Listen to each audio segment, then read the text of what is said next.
ఈరోజు మనం నేర్చుకుంటున్న రియాక్షన్ ప్రిపరేషన్ ఆఫ్ ఆల్కేన్స్లో third part decarboxylation reaction.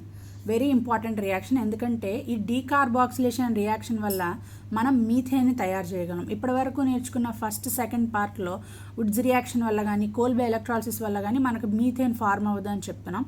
So ఈ డీకార్బాక్సిలేషన్ రియాక్షన్ వల్ల మెయిన్ ఇంపార్టెంట్ ఒక పాయింట్ ఏంటంటే మనం మీథేన్ని తయారు చేయగలం.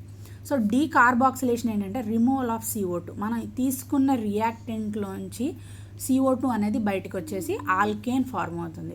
సో అందువల్ల రియాక్టెంట్తో కంపేర్ చేస్తే ప్రొడక్ట్లో ఒక కార్బన్ తక్కువ ఉంటుంది. Product will be having 1 carbon less than reactant. So ఇక్కడ రియాక్టెంట్ ఏంటి? Sodium salt of carboxylic acid అంటే RCOONA. Reagent NaOH CaO.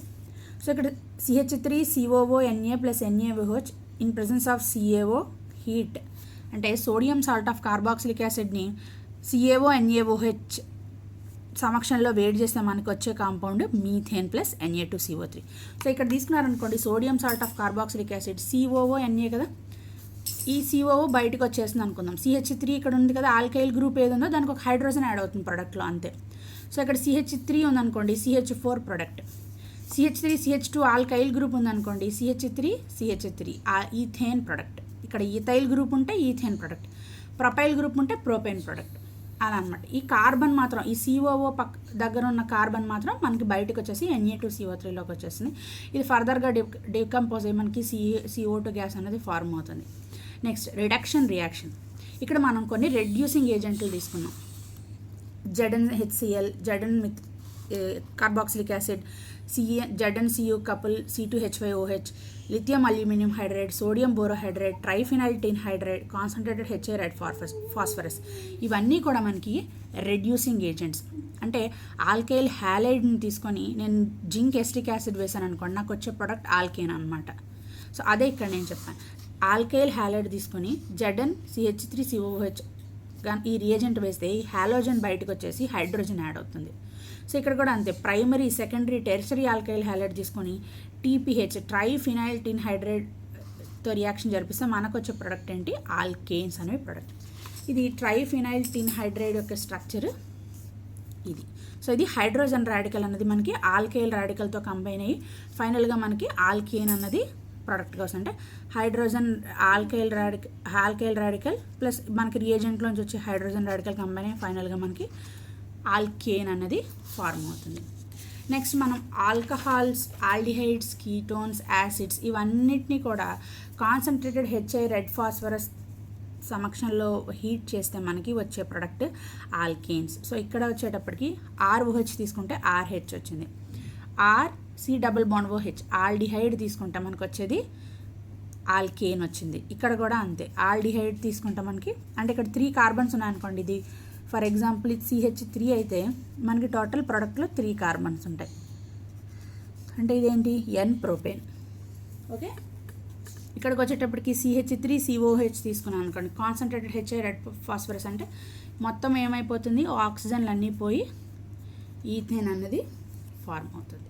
So అది zinc red phosphorus concentrated HI అంటే మనం ఆల్డిహైడ్స్ తీసుకున్నా, ఆల్కహాల్స్ తీసుకున్నా, కీటోన్స్ తీసుకున్నా, యాసిడ్స్ తీసుకున్నా మనకి ఫార్మ్ అయ్యే ప్రొడక్ట్ ఏంటి? ఇర్రెస్పెక్టివ్ ఆఫ్ ఎనీ రియాక్టెంట్, ఈ 4ట్లో ఏ రియాక్టెంట్ తీసుకొని ఇదే రియేజెంట్ వేసినా మనకు వచ్చే కాంపౌండ్ ఆల్కేన్. ఇక్కడికి వచ్చేటప్పటికి ఈ కార్బన్ ఇక్కడే ఉంటుంది. సో డీకార్బాక్సిలేషన్ రియాక్షన్లో మాత్రమే కార్బన్ అనేది బయటికి వెళ్ళిపోతుంది, ఇక్కడ మాత్రం ఈ కార్బన్ ఇక్కడే ఉంటుంది. సో ఇది ఇంపార్టెంట్ పాయింట్. నెక్స్ట్ వచ్చేటప్పటికి physical properties of alkanes.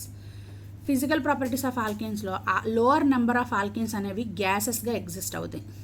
Next అంటే C5 to C18 అనేవి లిక్విడ్స్గా ఎగ్జిస్ట్ అవుతాయి. అంటే మనకి petroleum, kerosene and so on అవన్నీ కూడా మనకి లిక్విడ్స్గా ఎగ్జిస్ట్ అవుతాయి. 16 పైన ఉన్న ఆల్కేన్స్ అంటే C18 కార్బన్, ఆ ప్రోడక్ట్లో ఆ కాంపౌండ్లో కార్బన్స్ 18 కన్నా ఎక్కువ ఉన్నాయనుకోండి, అవన్నీ సాలిడ్స్గా ఎగ్జిస్ట్ అవుతాయి. ఇన్ జనరల్ కార్బన్కి హైడ్రోజన్కి ఉన్న ఎలక్ట్రోనెగటివిటీ అనేది చాలా తక్కువ, ఎలక్ట్రోనెగటివిటీ డిఫరెన్స్ అనేది చాలా తక్కువ. సో అందుకనే ఈ బాండ్ అన్నది నాన్ పోలార్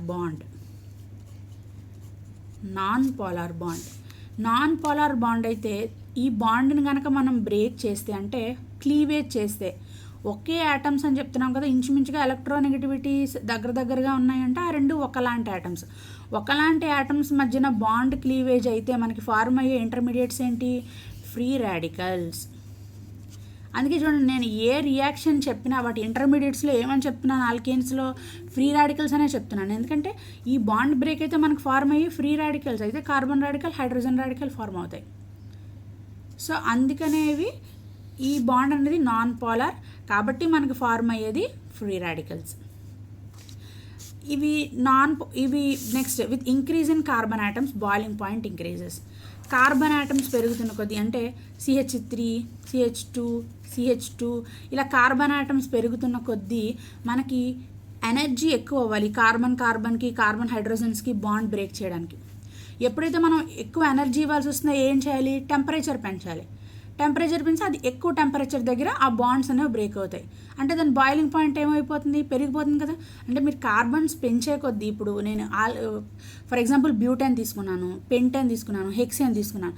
బ్యూటైన్లో 4 కార్బన్లు వాటి చుట్టూ ఉన్న హైడ్రోజన్స్ బ్రేక్ చేయడానికి కొంత టెంపరేచర్ కావాలి. పెంటైన్లో ఏమవుతుంది? ఇంకొంచెం ఎక్కువ టెంపరేచర్ కావాలి. హెక్సేన్లో అంతకన్నా ఎక్కువ టెంపరేచర్ కావాలి. ఎందుకంటే కార్బన్ ఆటమ్స్ పెరిగిపోతున్నాయి కాబట్టి వాటి మధ్య ఉన్న బాండ్ బ్రేక్ చేయడానికి మనకి ఎక్కువ టెంపరేచర్ అవసరం. సో అందుకే కార్బన్ చైన్ పెరుగుతున్న కొద్దీ బాయిలింగ్ పాయింట్ ఏమైపోతుంది? పెరిగిపోతుంది. With increase in number of carbon atoms boiling point increases. Next, boiling point is directly proportional to surface area. Boiling point అంటే సర్ఫేస్ ఏరియా అంటే నెంబర్ ఆఫ్ కార్బన్ ఆటమ్స్ పెరిగిపోతున్నాయి అనుకోండి. So మనకి surface area పెరిగిపోతుంది. అంటే area of contact అనేది ఎక్కువగా ఉంటుంది. ఎప్పుడైతే ఏరియా ఆఫ్ కాంటాక్ట్ ఎక్కువగా ఉంటుందో ప్రతి కార్బన్ని మెల్ట్ చేసుకుంటూ రావాలి. అంటే ప్రతి కార్బన్ని బ్రేక్ చేసుకుంటూ రావాలి కదా. టెంపరేచర్ అంటే ఎక్కువ ఎనర్జీ మనకి తీసుకుంటుంది. అందుకే boiling point is directly proportional to surface area. ఇక్కడికి వచ్చేటప్పటికి నేను ఇలా తీసుకుంటే ఏం చెప్తున్నాను? స్ట్రెయిట్ చైన్ తీసుకుంటే పెరిగిపోతుంది, బాయిలింగ్ పాయింట్ పెరిగిపోతుంది అని చెప్తున్నాను, ఇంక్రీజ్ అవుతుంది అని చెప్తున్నాను. అలా కాకుండా నేను ఇలా తీసుకున్నాను అనుకోండి, కార్బన్స్ చైన్స్ ఉంటాయి కదా, అంటే బ్రాంచెస్ ఉంటాయి కదా. సో ఇలా నేను తీసుకున్నాను. అప్పుడు ఈ కార్బన్కి బాయిలింగ్ పాయింట్ ఎంత ఉంటుంది? ఈ కాంపౌండ్తో కంపేర్ చేస్తే ఈ కాంపౌండ్ బాయిలింగ్ పాయింట్ ఏమవుతుంది? తక్కువ ఉంటుంది, less when compared to this one. ఇక్కడికి వచ్చేటప్పటికి ఏరియా ఆఫ్ కాంటాక్ట్ ఎక్కువ. ఇక్కడికి వచ్చేటప్పటికి నీకు ఏరియా ఆఫ్ కాంటాక్ట్ తగ్గిపోతుంది. ఈ కార్బన్కి 4 కార్బన్లు బాండింగ్లో ఉన్నాయి. సో ఏరియా ఆఫ్ కాంటాక్ట్ ఏమైపోతుంది? ఒక గ్లోబులా ఫార్మ్ అయిపోయి బాయిలింగ్ పాయింట్ తగ్గిపోతుంది అనమాట. తక్కువ దగ్గర అది మెల్ట్ అయిపోతుంది, ఆ కాంపౌండ్ బాయిల్ అయిపోతుంది లేదా మెల్ట్ అయిపోతుంది. ఇక్కడికి వచ్చేటప్పటికి ఈ చైన్ పెద్దదవడం వల్ల వాటి తాలూకా సర్ఫేస్ ఏరియా పెరిగిపోవడం వల్ల బాయిలింగ్ పాయింట్ ఏమైపోతుంది? ఇంక్రీజ్ అయిపోతుంది. So with branches boiling point decreases, with increase in number of carbon atoms boiling point increases. అది మనం ఇక్కడ చెప్పుకునే పాయింట్. ఆల్కేన్స్ అనేవి నాన్ పోలార్ ఇన్ నేచర్. ఎప్పుడైతే నాన్ పోలార్ ఉంటాయో అవి ఎలాంటి సాల్వెంట్స్లో డిజాల్వ్ అవుతాయి? నాన్ పోలార్ సాల్వెంట్స్లోనే డిజాల్వ్ అవుతాయి. సో మన ఎగ్జాంపుల్ ఒక ఆల్కేన్ని తీసుకొచ్చి, ఆల్కేన్కి ఎగ్జాంపుల్ ఏంటి? ఫర్ ఎగ్జాంపుల్ వ్యాక్స్ తీసుకున్నాం అనుకోండి, వ్యాక్స్ కూడా ఒక ఆల్కేన్. దాన్ని తీసుకొచ్చి మనం వాటర్లో డిజాల్వ్ చేసామనుకోండి, వ్యాక్స్ ఏంటి? Non polar. అదే కదా, ఆల్కేనే కదా వ్యాక్స్, పారాఫిన్స్ అంటాం. సో వ్యాక్స్ అనేది నాన్ పోలార్. వాటర్ ఏంటి? పోలార్. ఈ రెండు ఒక దాంట్లో ఒకటి కరుగుతాయా? డిజాల్వ్ అవుతాయా? డిజాల్వ్ కావు. So like dissolve in like, అంటే లైక్ డిజాల్వ్స్ ఇన్ లైక్, అంటే పోలార్ అనేది పోలార్లోనే డిజాల్వ్ అవుతుంది, నాన్ పోలార్ అనేది నాన్ పోలార్లోనే డిజాల్వ్ అవుతుంది.